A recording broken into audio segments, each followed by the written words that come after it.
In the Ten Commandments, Commandments 6, 7, 8, and 9 are the ones that prohibit acts of evil: murder, adultery, stealing, and perjury. And then there is one commandment that prohibits the thing that leads to murder, adultery, stealing, and perjury. Which one is it? It's the last of the 10. Do not covet anything that belongs to others, not their spouse, their house, their servants, their animals, or any of their property. In order to understand this commandment and its unique significance, the first thing to understand is that this is the only one of the 10 Commandments that legislates thought. All the other commandments legislate behavior. In fact, of the 613 laws in the 5 books of Moses, virtually none prohibit thought. Why then does the 10 Commandments include a law that prohibits a thought? Because it is coveting that so often leads to evil. Or, to put it another way, coveting is what leads to violating the preceding 4 commandments, the ones against murder, adultery, stealing, and perjury. Think about it. Why do people do those things?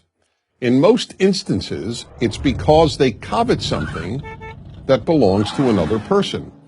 Obviously, that is the reason people steal. Thieves covet their victim's property. But it is also the reason for many murders, and coveting is obviously the reason for adultery, wanting the spouse of another person. As for perjury, or bearing false witness in the language of the 10 Commandments, that is done in order to cover up all these other crimes that are caused by coveting. But in order to understand why coveting is the one thought that is prohibited in the 10 Commandments, and one of the only thoughts prohibited in the entire Hebrew Bible, we need to understand what coveting means, and equally important, what it doesn't mean. To covet is much more than to want.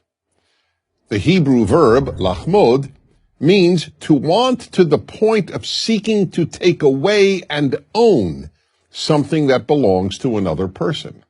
Note that there are 2 operative elements here: seeking to own and belongs to another person.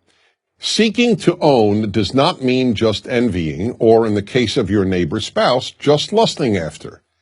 Neither envy nor lust is prohibited in the 10 Commandments. Uncontrolled envy and lust can surely lead to bad things, and they can both be psychologically and emotionally destructive. But neither one is prohibited in the 10 Commandments. Why?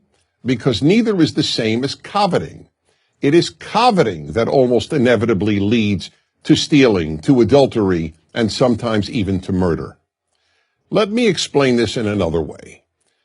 The 10th commandment does not prohibit you from saying, "Wow, what a great house or car or spouse my neighbor has. I wish I had such a house or car or spouse." That may end up being destructive, but it may also end up being constructive. How? It may spur you to work harder and improve your life so that you can obtain a house or car or spouse like your neighbors. It is when you want and seek to gain possession of the specific house, car, or spouse that belongs to another that evil ensues, and that is what the 10th commandment prohibits. Therefore, one of these 10 commandments, these 10 basic rules of life, must be that we simply cannot allow ourselves to covet what belongs to our neighbor. Whatever belongs to another person must be regarded as sacrosanct. We cannot seek to own anything that belongs to another, because only evil can come of it. I'm Dennis Prager.